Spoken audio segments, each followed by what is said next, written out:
Not a lot of things DeMeco Ryans has asked for this week have been executed, but he's asking for people to blame him. I can execute that, Coach. Let's go. Yeah. Yeah. It's the Locker Room on YouTube. You know what it is. Let's get it. Hey, Locker Room. Yeah, we in the locker room. Texas talk. Yeah, you know what we about to do. Localize every angle's what we really do. We the source. We the pulse of the city too. All right, it's been a long day. It's been a tough day for Texans fans, but as I always say, we are in this together. It is the Locker Room, number one source for Texans digital content. I am Landry Locker. Appreciate y'all for riding along today. Really starting at midnight with the post-game show into SNL at 9 a.m., Texans Collective at 6, DeMeco Ryans press conference. Some of you were watching at 2 o'clock, and here we are at 10:30 on a very stacked Tuesday. So DeMeco Ryans, he met with the media today. I will say this. After this press conference, I said to myself, that's one of the most pathetic, embarrassing displays that I've seen from a Texans head coach. When it comes to just fake accountability, double standards, and all that, I thought it was one of the worst that I've ever witnessed. And I've been here going towards 10 years as far as just intensely covering this team. So I've seen every O'Brien, most O'Brien press conferences, and then everything in between. I thought this was that bad. Shout out to Sleeper for sponsoring the video. We will have some picks later on in the week. Greatest sports app in the game right now. Scores, all that. They actually got a like a red zone type of vibe that I actually want to show y'all a little bit later on that I think a lot of you will enjoy. But I thought the DeMeco press conference was bad. Now, admittedly, I sometimes probably put a little bit too much into press conferences. So sometimes there are times where I think that something is one thing, and then I end up looking at it and I realize, well, it really wasn't that bad. Like, it wasn't as bad as you thought it was, which is why we will watch it back together and decide just how bad the press conference was. But one of the things that DeMeco did say in this press conference was that, blame me. And it's almost as if he's giving people permission to blame him. I don't think that's a very hard thing to do. That's actually quite easy to execute. When you look at where this football team is, what the weaknesses are, what the blind spot is. There's clearly a blind spot for offense. He's a defensive-minded coach. There appears to be a discipline problem when it comes to penalties. There appears to be a tendency for problems to linger around for a long time. Yesterday, there was a poor grasp of clock management. So, I mean, as far as blaming DeMeco Ryans, I don't think that's too hard. And I'm a DeMeco guy. I wanted DeMeco Ryans to be the head coach of the Texans, but I also think there's layers to this. I think there's layers to and levels to where a head coach can take an organization. And look, I had no problem with David Culley when the Texans were kind of tanking being the head coach. I thought he was fine for that moment. They wanted to stink. They gave him an opportunity that he wasn't going to get anywhere else. I don't think he was some sort of victim. He's richer than he ever will be. He damn sure doesn't think that as he's golfing in Tennessee with the 2 new knee replacements. Happiest guy in the world. Lovie Smith, you needed some football credibility. Again, an opportunity that he was never going to get. That was fine. But as assets increased, expectations increased, you needed to bring in a head coach that made you relevant and raise the bar. And that's what DeMeco Ryans did. And that's what he has done. But as we watch what's going on and we see problems hang around for multiple years now, you just got to kind of wonder, okay, is DeMeco Ryans the guy that's going to be able to take him to the next level, or do they need to figure something out here as well? And I think it's a very fair question to ask when it comes to DeMeco Ryans and looking at where they are, what they've done, and all of that. So I think it's very logical to ask that question. And you also got to wonder if maybe the quarterback situation is such to where your ceiling's kind of limited there as well. But I have no problem blaming DeMeco Ryans right now for a lot of things. This has been a very, very strange journey. I think there's a level of arrogance that DeMeco Ryans has that I think there's paranoia when he goes to the podium. I think there's constant lack of discipline with the players. And I think when you see his football teams and you see how they perform after bye weeks, you got to remember the Carolina loss was after a bye week. This loss after a bye week. I think there's a bias towards veterans, which I think kind of adds to like the meat-headed nature of kind of the former player that kind of values those types of things. It's not awesome. But let's listen to the press conference because it does feel like a lot of fans have kind of, I don't want to say soured on DeMeco Ryans, but they're at least opening their eyes and wondering, okay, what's the upside with DeMeco Ryans? We'll get to it in a second. Paid Q713 says, man, the DeMeco press conference, the DeMeco presser was embarrassing. LOL, this team is cooked. They definitely got an interesting matchup this week. Let's hear from DeMeco Ryans. There were a lot of interesting things here. Was the press conference as bad as I thought it was? Sometimes it's not. So I'm learning as you are. But let's hear what DeMeco Ryans had to say. And this press conference is interesting because it's on Zoom. So you're basically going to see all the media types like in a Brady Bunch type layout.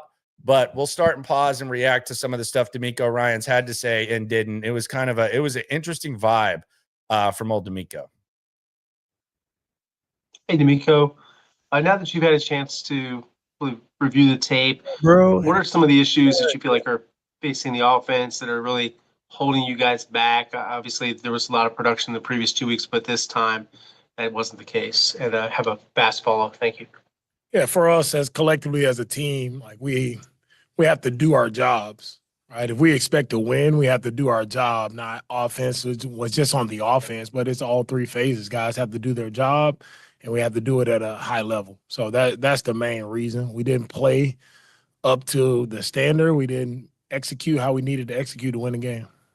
All right, that's okay. So the offense. So let's reset what he just said. He said that the offense, we have to do our job. We need to execute, and we didn't play up to the standard. What's the standard of this offense, honestly? Like really, what is the standard of this offense? And there is no O in DeMeco on some of these because it's DeMeco, no O, no offense at all. Same thing as Dirk Nowitzki when he was a rookie in the NBA. No D. What is the standard for this offense? Because what I saw on Sunday was I saw Laken Tomlinson get benched and then not play for 2 weeks. And then all of a sudden he's playing damn near 60% of the snaps. I saw Dare Ogunbowale, who's been awful all year. I saw him get an increase in playing time despite no injuries in front of him. And I saw Braxton Berrios, who hasn't been active all year, play more than Jalen Noel. So I don't know what the standard is. We got to execute. We got to do our job better. I mean, we used to make fun of Bill O'Brien for this. He's right now, DeMeco Ryans, it's a Bill O'Brien vibe. Whether you like it or not, this is a Bill O'Brien vibe. And it's the same type of stuff. And quite frankly, I think there's even less substance than it. But let's hear more from DeMeco. This one's going to be on Nico Collins' status. Aaron's gonna try to alpha this. Hey, bro. Alpha Aaron here. You know DeMeco's going to hate this. And how is Nico doing? I know obviously there's a process with the protocol and all that, and you'll go through the week. But how's he feeling? Nico's process would go through the week. Hopefully he continues to get better each and every day. Landry. Coach, you spoke highly of EJ Speed, and in the past you've talked about players like him earning the right for more opportunity. Based on the two previous games where Laken Tomlinson wasn't out there, and up till yesterday where he was out there for the majority. What did he do to earn the right to get more reps yesterday? Yeah, for us, rotating both of those guys is a matter of just felt like when those guys rotated and we had a better situation at left guard. That's the reason behind it. How does that make sense? And I'm going to go back to it. It's hard to follow up, but I'll circle back to it. How does that make sense? See, this is as bad as I thought it was. So we're experiencing this right now. So he said when those guys rotated at guard, we were better. You know when they rotated at guard, right? It was before the last 2 weeks where we thought that maybe they had some momentum going on offense. In the last 2 weeks, Juice Scruggs played every snap, and he played 80% of the snaps. And they stopped the rotation. They rotated against Jacksonville. That was the highest point. And then they did it a little bit before that, when this was an absolute disaster. So how do you think how in any right mind? And I know that I didn't play football. I wasn't a team captain. I'm not a coach. I know that DeMeco doesn't respect media, fans. I get that. But how can someone, and most of y'all, you invest a lot of your time in watching the Texans. You invest a lot of support for DeMeco Ryans. How can someone honestly say with a straight face, without adding any ounce of explanation for the people that actually cover this thing, and really for yourself, because you're looking silly. This isn't combative. This isn't like some cross-examination where what you do will be held against you. This isn't like talking to the feds or something like that. Like, this is talking to your fan base, and this is allowing to give some sort of explanation. How do you justify saying that you think that the guard rotation is better when those guys are rotating, and then talk about the last 2 weeks, for the last 3 weeks, how you feel like you've started like you've built something on offense? This is Shaq Mason all over again. Like, this makes me wonder if it's Nick Caley and Bobby Slowick, or if it's DeMeco Ryans' fault. I mean, think about what we're talking about. Like, you last year, Shaq Mason got his job handed back to him. We thought it was weird. We blame Bobby Slowick. We blame Chris Strausser. Now here we are. We thought that was a thing of the past, and Laken Tomlinson's back in there. And I don't think Juice Scruggs is great, but I think he's better than Laken Tomlinson at this point. So how does that work? I don't understand it at all. It doesn't make a lot of sense. Let's hear some more.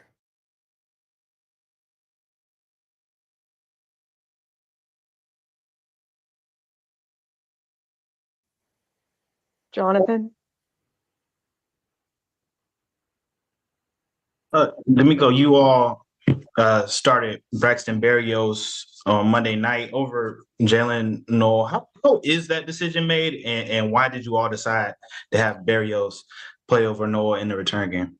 Yeah, it's my decision that I made. Wanted to get Berrios up, give him an opportunity to return. He's done a good job of, really fielding the football, and gave him an opportunity there to return versus Seattle. All right, so it's his decision. Dumb decision, by the way. So he wants the blame for that. Dumb decision. Don't blame Nick Caley. DeMeco said it was his decision. Dumb decision to let Berrios go in there instead of Noel. Dumb decision. I think everyone agrees with that. What kind of went into the decision to not have Stingley press as often against JSN? Giving JSN free releases is a receiver that good. That's kind of almost that sense taking candy from a baby. So what kind of went into not having Stingley press JSN more often to disrupt the timing within his routes? Yeah, our game plan was to, as I stated earlier in the week, to make sure we're aggressive, make sure we're getting hands-on and playing them tight and sticky. That was our game plan. Cody? Look at DJ. He's like, what? That's not quite what y'all did, but okay. Now Cody's about to ask about running the ball on short yardage. Listen to DeMeco now. He's making a fool of himself right now. DeMeco, what have you seen as one of the biggest challenges in the team's ability to run the ball in short yardage, and when you decide to run the ball in short yardage, why you kind of go with that route? Yeah, in short yardage on yesterday, like we got knocked off the ball. At the end of the day, if you want to move the ball, we have to be able to run the football and get a yard, right? But if we're getting knocked back up front, then we're not gonna get a yard. So that all starts up front with displacing the line of scrimmage. We did not do that. Therefore, we were not successful at gaining a yard. Sarge. Okay. Let's get into the trade deadline with DeMeco. Coach, we had an opportunity to talk with Nick Caserio during the bye week, and he was saying that about the trade deadline, and you all are, pretty much where you are right now. But with the 2-4 record, do you see anything that you all would need to improve on as far as bringing on and for the team to get better? And for us to start getting better, Sarge, is everybody doing what they're supposed to do on each and every given play. Like if we can start there and guys do what they're supposed to do, then we can assess where we really are. But right now, like yesterday, it wasn't good enough. It wasn't our best outing of the year, and definitely disappointed coming off the bye and things we worked. It just, for some reason, didn't get done. Kim. Hey, DeMeco, I'm going to say to the naked eye, it looked like some things that had worked in the last couple of games offensively, some of the tweaks or changes. That seems like you guys went away from that last night. Is that fair to say in terms of how you handled the offensive line, or just some of the plays that were called? It looked different. Yeah, for the most part, and some of the similar things that we've had over the past couple of weeks, like it takes all 11, right? When it comes to we're getting pressure, making sure we hit our hot answer, making sure everybody's on the same page, getting the ball out quickly, getting the ball out on the edge, getting pocket movement passes. Those were similar things that we've had for the past 2 weeks. Some things we executed well, some things we did not execute well. So I think the play call. What did they execute well yesterday on offense? And things are very similar. Jalen Noel, maybe? It's the execution and the timing, how quickly we were operating, it wasn't the same. Jonathan. DeMeco, a little bit similar to Sarge's question, but have you and Nick discussed this trade deadline? Do you want to be aggressive at the deadline? Do you anticipate it? Right now, I'm not focused on a trade deadline. I'm focused on coaching our guys up to do exactly what we asked them to do, and we'll start when we work to do that the right way. Then we'll see about the trade deadline, all those things. But that's not been a concern of mine. DJ. Just to follow up on that, DJ wants some answers to this cornerback thing. He wants some answers. Damn it. Previous question. So I guess in those instances when Stingley's in off coverage, is that a decision by you guys? Is that a decision by him? Like what kind of goes into, again, giving JSN when he's matched up against, one of you guys' best corner, give him off coverage and not necessarily disrupt him at the line of scrimmage versus the top of the route? Again, our game plan was to get hands on JSN, play him aggressive, right? Challenge him each and every snap. That was our game plan. Aaron. You didn't do it. Confusing. Aaron's going to ask about penalties. Hey, bro. Alpha Aaron here.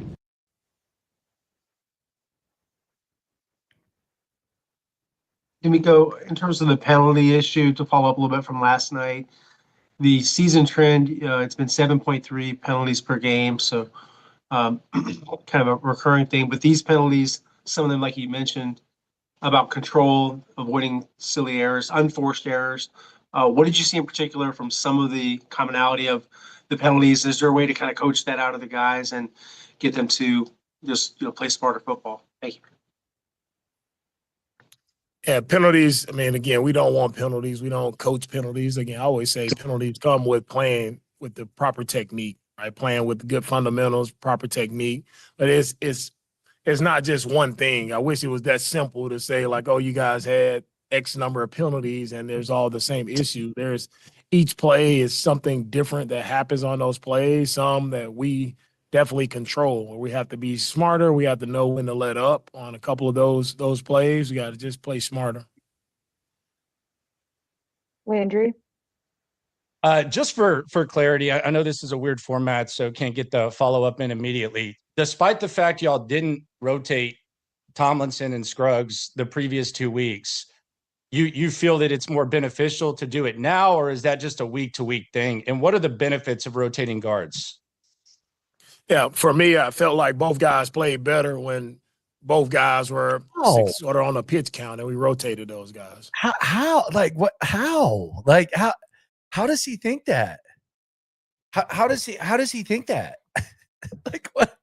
I mean, it feels like I'm talking about Juice Scruggs, like he's like an all pro, but how does he think that? Like if he really thinks that, then you're fighting a losing battle. Like you're fighting a losing battle. This like what makes you think that? That's crazy.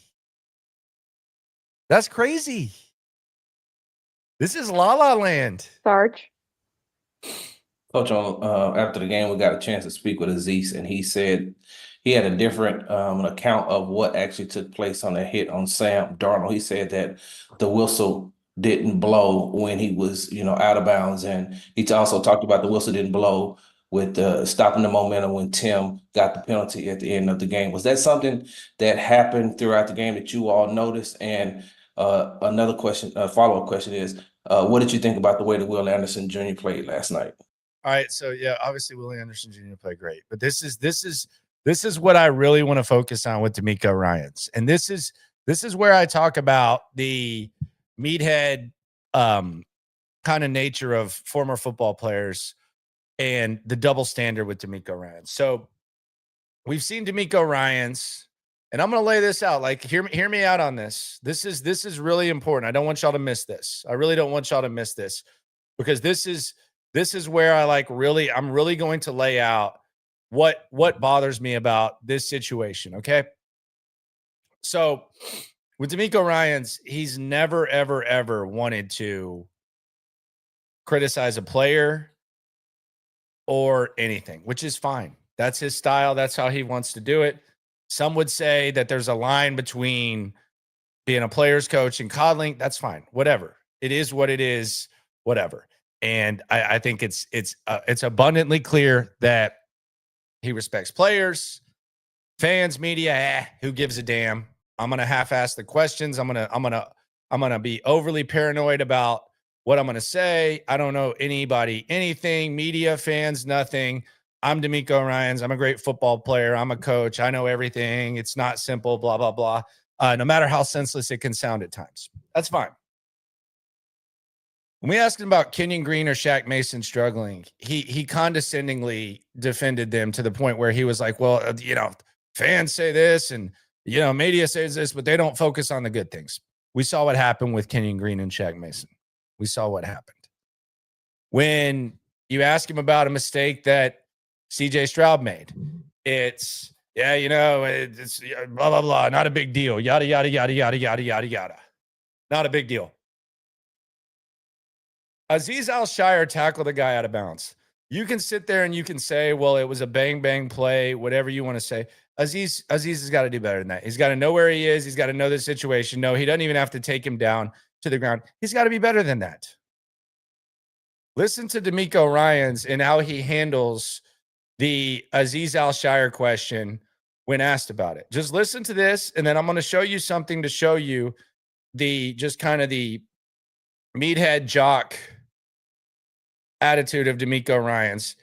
Here's pretty standard for what DeMeco does, which is fine.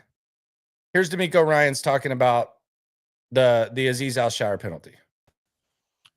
Yeah, I think there were some instances, of course, when they were they were towards their goal line where the whistle were, forward progress isn't stopped. You don't hear Wilson. I think that happened a few times in the game. So definitely agree there that plays weren't stopped when I think they should have been stopped.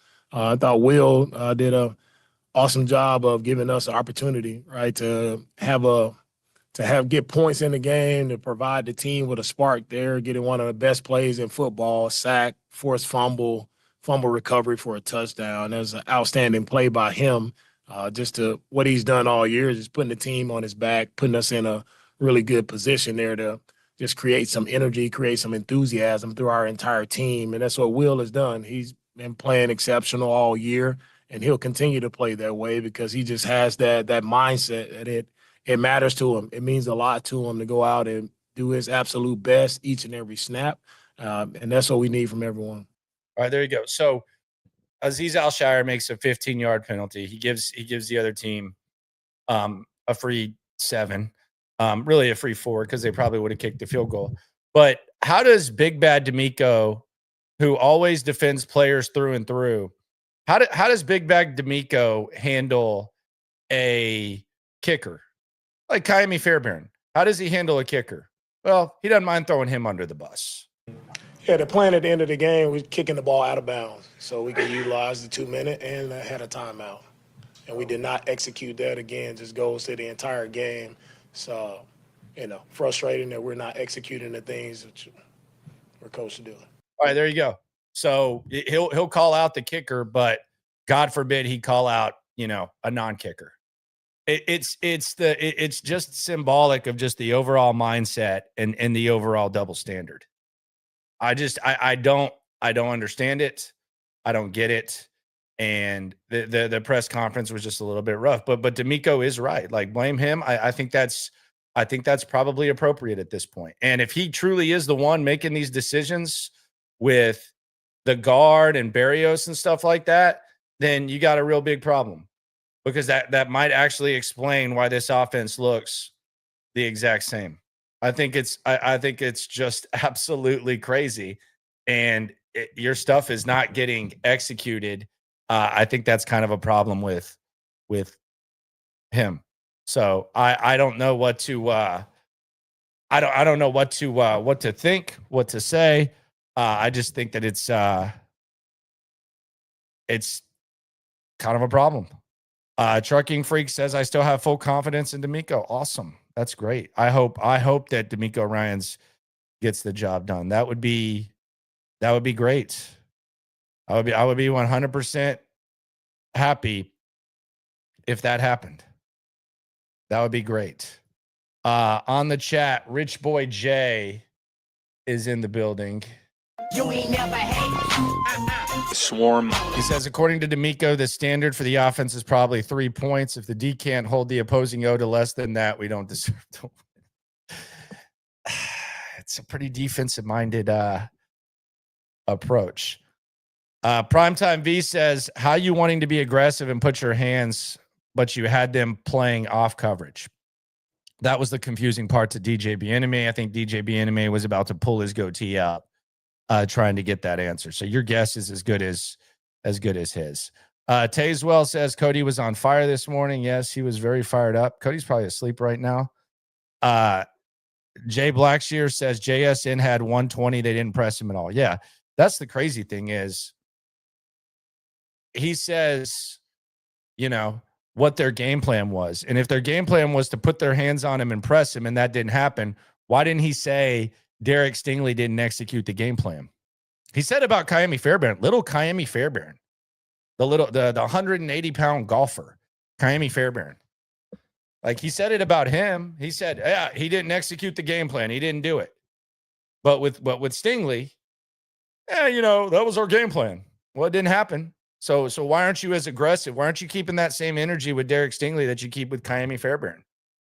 I think it's a fair question. I really do. Because I don't know, I think it's weird if Fairbairn didn't kick it out of bounds, but I've never seen DeMeco Ryans do that, but with little Kaimi Fairbairn, of all the people to call out, he calls him out, but he gets asked about the Derek. Oh, that was our game plan, but he doesn't say Stingley didn't execute it. He makes it seem like that was just what it was. So which one is it? we gonna throw Fairbairn in a locker too? Like, is that where we're at? Joe Blue says, I'm still a DeMeco dude. Just need to find a better GM and OC.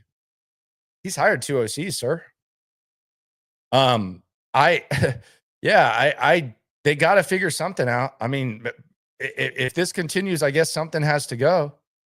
We'll get into whether or not they can salvage the season in a sec. We'll also get back to some of the chat. First, though, I want to shout out the greatness that is TDECU. There's no better time to rock your Texans gear right now. They're not doing well. Who cares? This is the best time. This is when you're supposed to represent your squad. And there's no better way to do that than TDECU, the proud sponsor of Reaction Monday / Tuesday SNL, TDECU.org/Texans. Get that fresh new Texans debit card, 15% off Texans gear at the shop. I remember my dad, whenever he would buy me a jersey, he wouldn't buy it unless I was going to wear it the day after the team lost. So in other words, I would have had to rock the CJ Stroud or Will Anderson or whatever jersey to school today. It's the best time to buy it.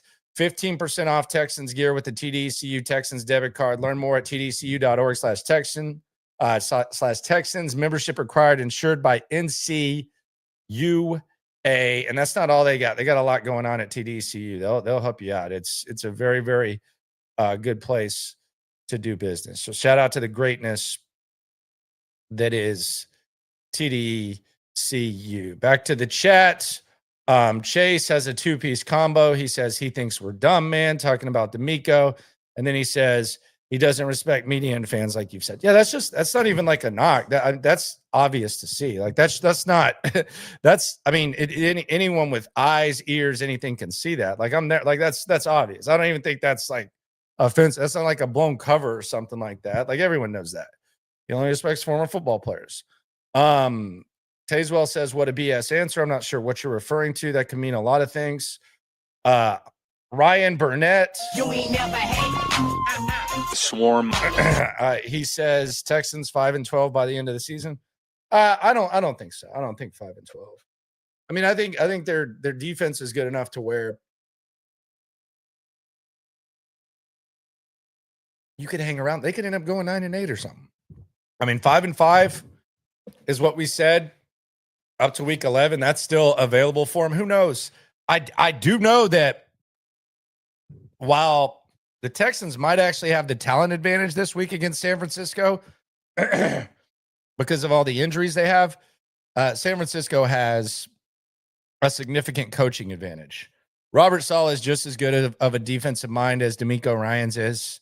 Probably a better head coach, honestly. Just never really had the resources that DeMeco has. And then Kyle Shanahan, he's done a hell of a job this year. One of his better coaching jobs, honestly. Nathan on the chat says Juice is being misused like Kendrick Green last year. I don't know. I mean, Kendrick Green never got to start two games where the offense played their best ball, and then all of a sudden you're rotating. I know Kendrick Green was pissed off that he didn't get in, but they started Juice Scruggs and played him for a strong majority for 2 weeks, and then they decided not to play him. So I don't really understand the whole thing. I don't know the dynamic from that. So don't know.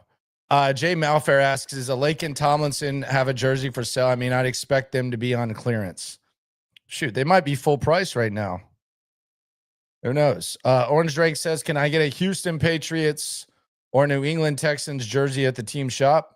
I mean, you probably just asked to borrow one of Nick Casario's. He's probably got him lined up like a damn cartoon character. Just Patriot stuff. You know Nick Casario's wearing Patriots boxers every day when he goes to the damn facility. Him and Nick Cayley, they probably share.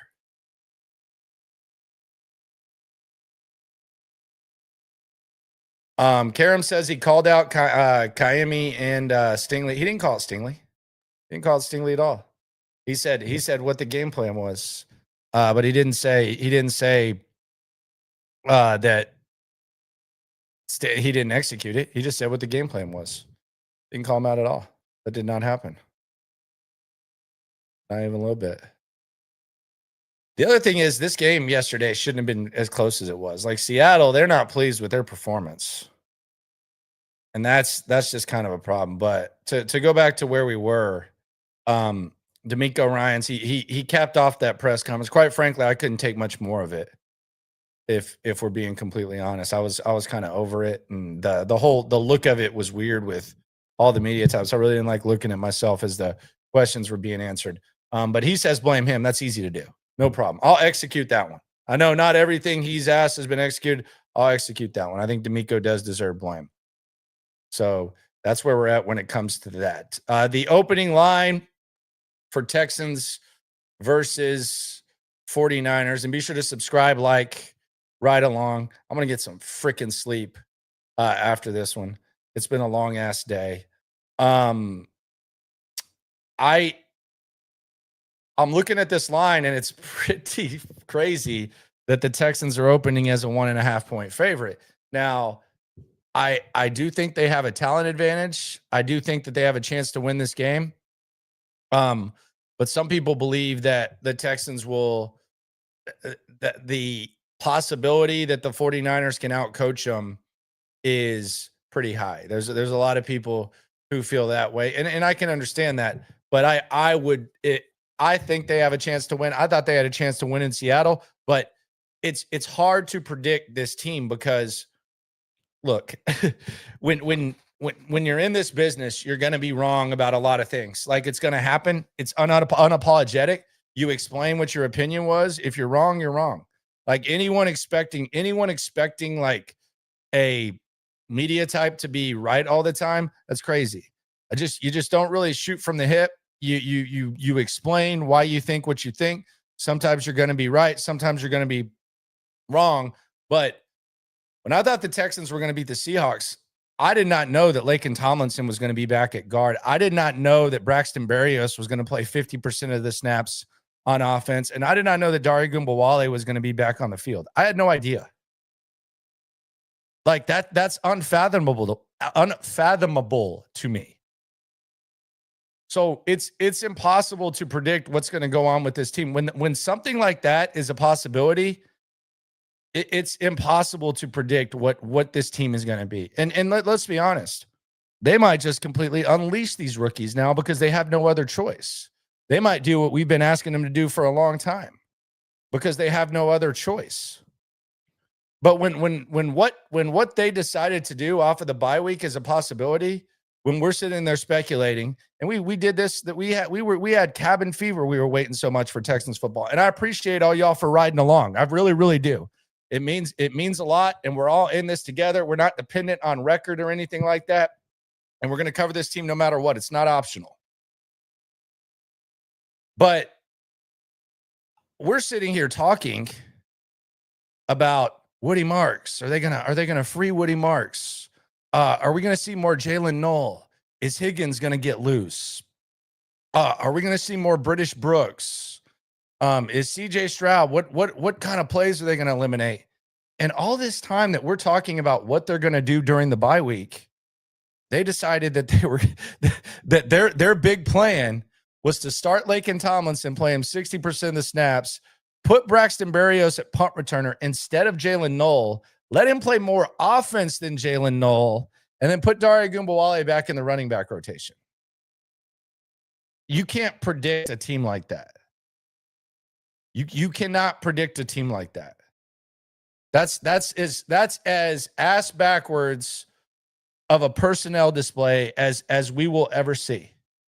That is as ass backwards of a personnel display as we will ever see. That is more unpredictable than the Brian Hoyer, Ryan Mallett, pull, bench, put back in rotation that BOB had. That is ass backwards. And DeMeco Ryans is taking blame for it. And quite frankly, we saw some of this last year. So maybe he has a point. I don't understand why. Maybe he just doesn't know what he's doing when it comes to defense. Maybe he's taking the blame for somebody. But when it's the same thing, you've got to kind of wonder, whoa, is this real life? Is this really what the guy is doing? I want this team to go to the next level. It's better for all of us. They're not going to do it with this guy. They're not going to do it with this guy. It's not going to happen. Not this year.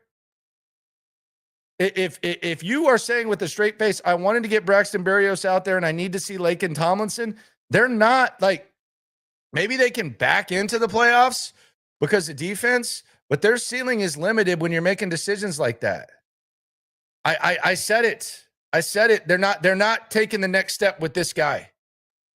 Now, this guy might not be the same guy 4 months from now, 5 months from now, but this guy right here who we just heard, they're not taking the next step with him. I'm sorry, it's not happening. Speaking of steps, I love stepping on my great Texans turf. Shout out to Texans turf. Shout out to Dan the man. Shout out to his entire squad.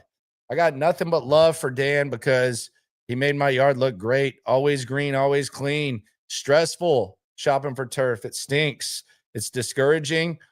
There were times where I was like, man, I just got to give up. I can't do this. But then finally, I came across Texans turf and Dan set me up. He set me up. He didn't try to rip me off like some of these other guys. He was honest, and my yard looks great. It's customized. The drainage is the drainage is perfect. The fire pit is looking great. There's no more insects. There's no more mud. My daughter loves it.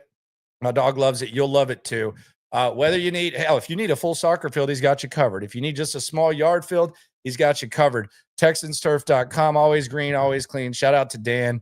And thanks to Dan for sponsoring the program, as well as the Texans Turf, King of the Turf, on Reaction Monday and on the postgame show. It's greatness. I don't want to feel the way that I do about DeMeco Ryans. It's just a matter that the way in which DeMeco is speaking it's not working out. It's not working out. Your ceiling is limited. It just doesn't look good. Jose Reyes says and asks, is it just me or does CJ look like it's checked out? His body language is terrible. His body language is terrible. And I got questions about CJ Stroud too. I got questions about CJ Stroud too. I'm not doing this. I'm not doing this anymore. Well, let's blame all the offensive linemen and let's blame the offensive coordinator all the time. I'm not repeating this. I'm not doing this for a third time. I'm going to look at the most important pieces that are supposed to overcome these flaws. Chargers lit it up this week against a really good Colts team, and they basically had a practice squad on the offensive line. There's a lot of teams that have depleted offensive lines. We've seen bad offensive lines work. CJ Stroud, his rookie year, that the offensive line was worse than this one, and they won some games. So let's like try to progress, and let's try to look at other things going on, and try to look at stuff that might actually matter when it comes to this whole situation with CJ Stroud. Let's go to the super chat first, but we'll get into CJ here on the locker room. It's been a long day, but you know what? Nowhere else I'd rather be. Shout out to Malik. You ain't never hate. Swarm. He says, listen to Nick today and Ryans. They are so shameless by their pathetic mindset and stubbornness. Crazy how Ryans gives injury updates after losses. Should ask about RB1 tomorrow. Stroud's test score showing up. Oh, so you're going to S2. I do wonder something about CJ Stroud. I don't know if this is S2 or what. My whole thing with the S2 score was always I didn't know what the test was, so I didn't know how to make a big deal about it.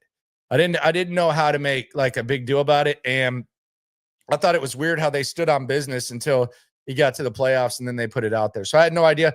I think they kind of got bullied into it the same way that Dan Orlovsky did when he said that Justin Fields wasn't good. And he was basically called racist and all that, and then changed his whole scouting report on SportsCenter. It was weird. But the S2 thing, I never really understood, but I do have thoughts on CJ Stroud and just the state of the quarterback position. We'll get to in a sec. MH Wheat Nation says Saleh's defense whooped us last time in 2023. Robert Saleh's a good coach. He didn't have a good situation. Like, he inherited Zach Wilson and he inherited Aaron Rodgers when they handed him the keys. I like Robert Saleh. I hope he gets another chance. I'm a big fan of Robert Saleh. And I like the substance that he has, and he also runs DeMeco's defense, but I'm a big fan of Robert Saleh. Zach says, to be honest, I think the McNairs are guilty in this. When they got rid of Easterby, Caserio should have been gone too. Maybe there's more to it. I don't think there's more to it. I think they just trusted Nick, and they had to get rid of Jack. I don't know what the McNairs, what the blame is or not. They like to, I think they would rather just sit in the background. But it'll be interesting to see, like, if and when they have to make some sort of big decision. It'll be interesting to see how they handle it. But I kind of just try to steer clear from them. I like Hannah. I like Cal. Me and Hannah have busted each other's balls before, but I just try to let them do their thing. Whatever. Paige says Nico's going to be out 5 weeks with a concussion with DeMeco. Oh no. Nico usually misses 3 games a year, 3 to 5 or whatever games a year. So we'll see what it looks like. Maybe this makes them unleash the rookies. That could perhaps happen there.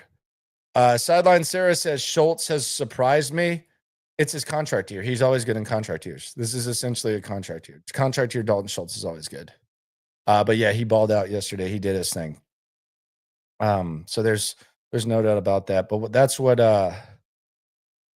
he does. So I saw DJ Bieneme tweet this, and I'm going to pull this tweet up. Let me see if I can find the tweet that I'm referring to. And shout out to Sleeper.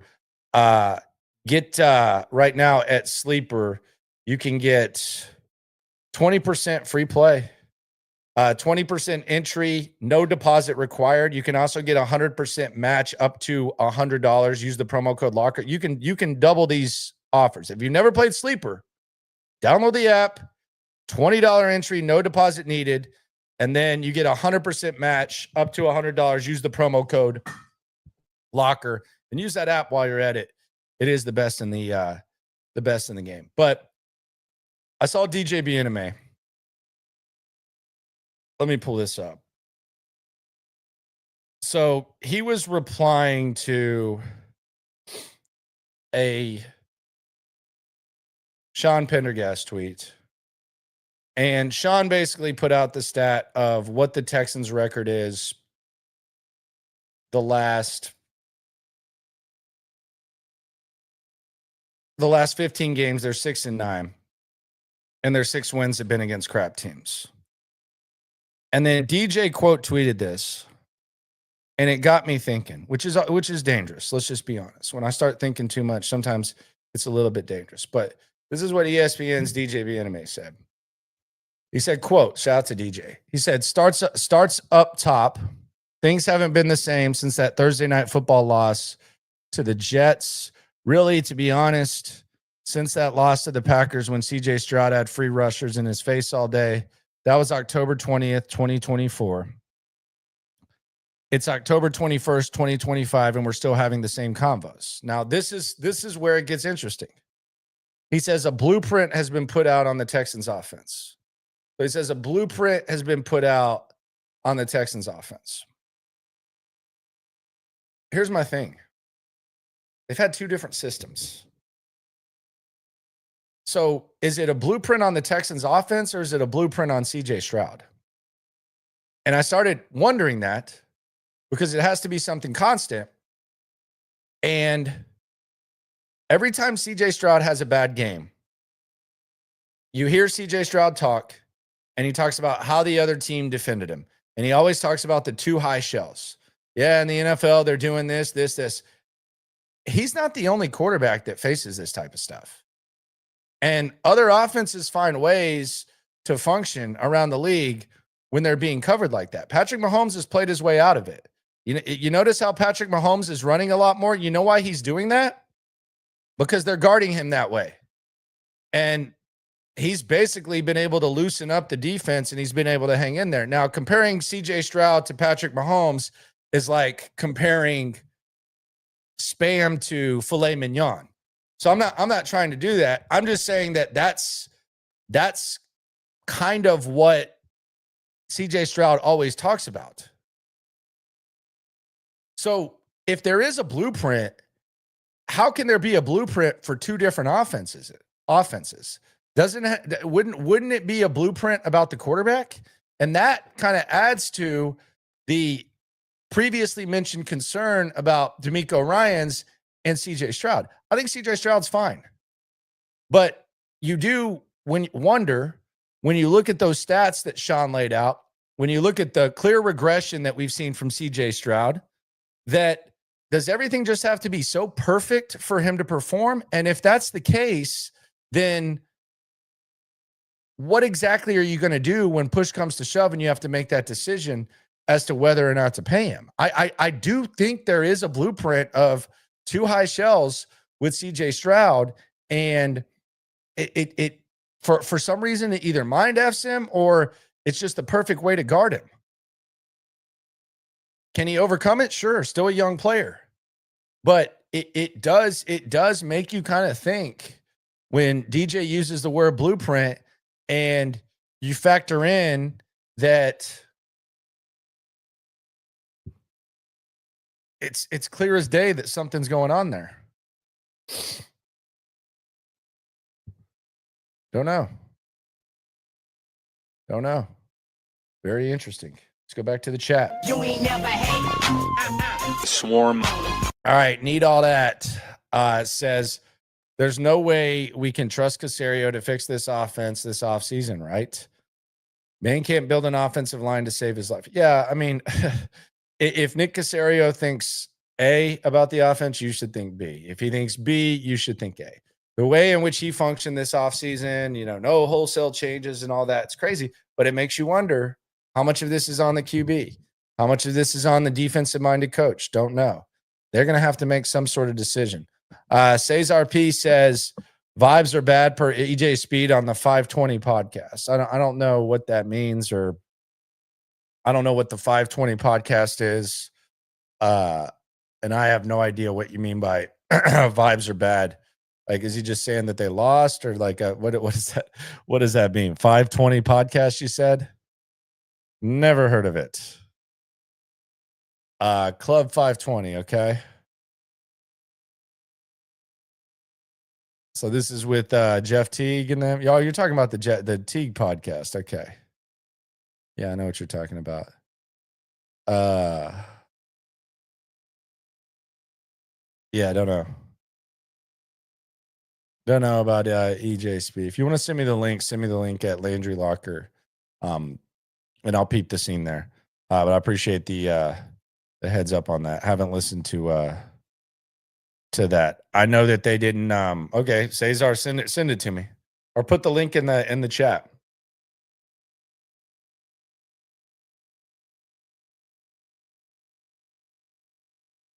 I know podcasting was a very sensitive subject among Colts fans with EJ Speed. They turned on him very quickly with the podcasting. So I don't really know what to make of that. But I think to reset the previous two questions, is there a DeMeco problem? Does he deserve blame? You bet your ass the answer is yes. Is there a blueprint to stopping CJ Stroud? I won't bet my ass, but I'll say it does appear to be that way. And if you listen to him talk, it seems like he might feel that way as well. So those are the top two. Those are the two most important things when it comes to this thing getting right. Omar asked, do they practice tomorrow? They do. To be honest with you, I haven't even looked on my phone. I know I get a little bit of sleep tomorrow. Went to bed at 3 last night and then woke up at about 8 for the streams. Practice tomorrow is at, what's tomorrow? Tomorrow's Wednesday, right? Yeah. 12:45. So practice is at 12:45, and then we get DeMeco and CJ speaking. So a little bit of a short week. So yeah, we get DeMeco and CJ tomorrow speaking. So yes, there is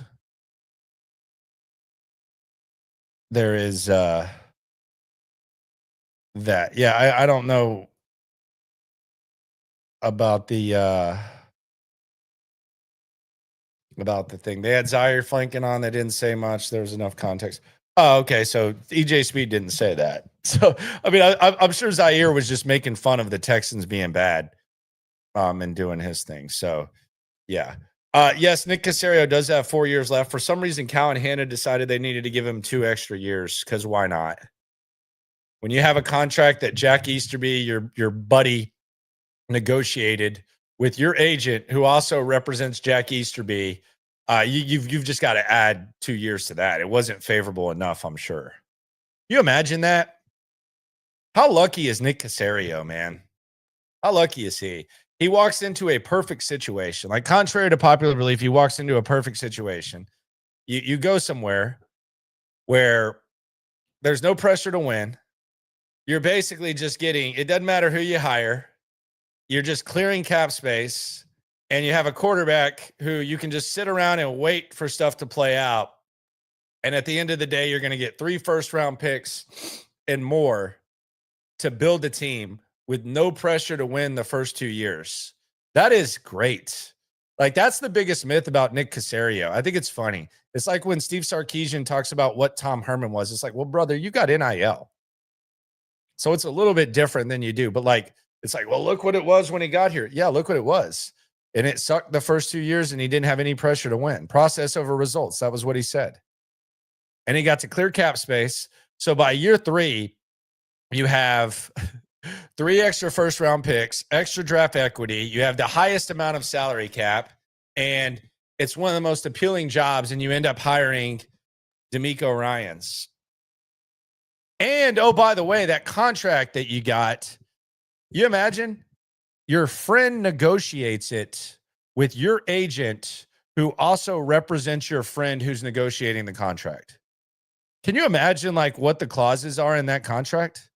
Like, the McNairs literally let Jack Easterby, the POS, negotiate a contract with his buddy with an agent that represents both of them.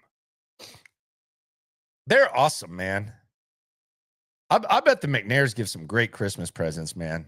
Getting on that list. Goodness gracious. David Culley got like 20 mil to go golf with 2 knee replacements and get a head coaching gig that he never would have gotten anywhere else. Lovie Smith got 20 mil. No one would have even hired him to like be a quality control assistant in the NFL. They are generous. What a life Nick Caserio lives. I mean, there's people here like begging for raises. Like, you get a $5,000 raise, the 9 to 5s. It's like a big deal. And you're basically having to negotiate with like some corporate stooges to get your raise. Nick Caserio got, I mean, hey, don't worry about winning, Nick. Don't worry about winning. We got your back. Don't worry about this quarterback off-field thing. Just let it play out. We're not worried about it. We'll let it take care of itself. You'll get 3 first-round picks. Eventually, it'll happen.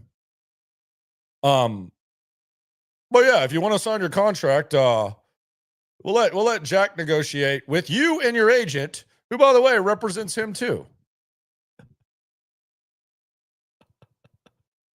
That is crazy. I want to see that contract. And then it's like, oh, well, we got to add 2 years to that. What an awesome life Nick Caserio's living. You ain't never hate. Swarm. More power to him. I like Nick. Looking back on it, Deshaun's ball placement was better than CJ's when he was here. I don't remember teams having a blueprint around stopping. They're not in the same league. Like, they're not in the same league. It was like the first year we were talking about that, like, the prime Deshaun versus prime CJ. That's not fair. That's not fair. That's unfair. I think even CJ probably he has respect for Deshaun. That's unfair. Remember Deshaun's back shoulder fade to Ryan Griffin against New England or whatever? I remember I asked Ryan Griffin about it. Just perfection. Yeah, it's not.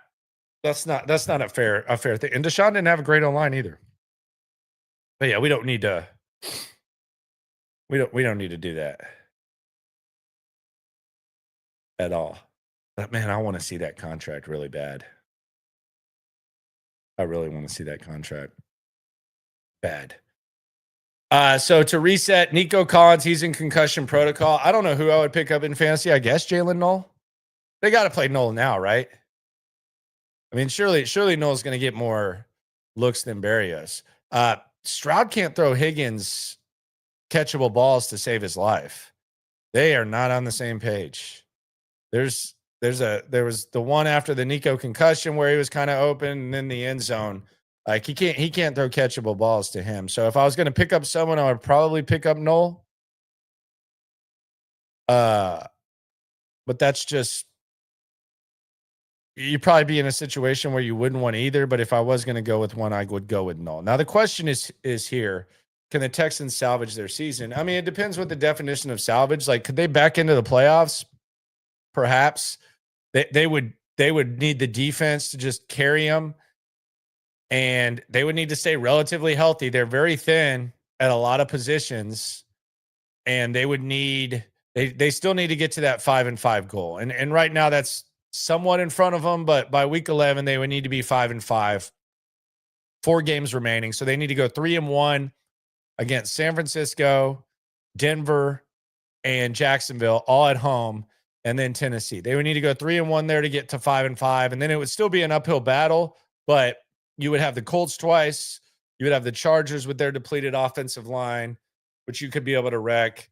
Josh Allen on a short week, and who knows. But the 5-5 goal, which we set out 4 weeks ago, is where they would have to go. But as far as the upside, no. Like, it's as far as getting to the AFC Championship game, and unless this defense becomes the 85 Bears, that's not happening. You can't have a overseer like DeMeco Ryans with no grasp of offense and no real sense of it and really get to much higher level. I would love to be wrong, but hey, I would not bet on that. But regardless, whether they do, whether they don't, when it comes to this Texan stuff, we're all in it together. Appreciate y'all for riding along. By the way, Locker Room, we just reached 1 million viewing hours. You can fake a lot of things when it comes to digital. A lot of people be faking views. A lot of people be faking subscriptions. We just do the long form content with the radio background. And in a short time, 10:30 slot, just a few years, 1 million hours of watch time. SNL, by the way, gonna shatter that. But I appreciate y'all for riding along. Always remember, when it comes to this Texan stuff, we're all in it together. Don't forget to take advantage of the sleeper promo, $20 free entry, 100% match, up to $100. The best app in the sports game. Appreciate y'all for rolling through. Always remember, when it comes to this Texan stuff, we're all in it together. Practice tomorrow, SNL at 4. Locker Room 10:30. Bye-bye. The city too. Landlocked, got the game in the headlock. Localized every time, can't stop, won't stop. Yeah, we top 2 and we not 2. Plugged in daily digital on YouTube. We got taste for days. Opinions to give, we got takeaways. If it's up, then it's up. We number 1. You don't need to try your luck. Locker Room, yeah, we in the locker room. Texas talk, yeah, you know what we about to do. Localize every angle's what we really do. We the source, we the pulse of the city too.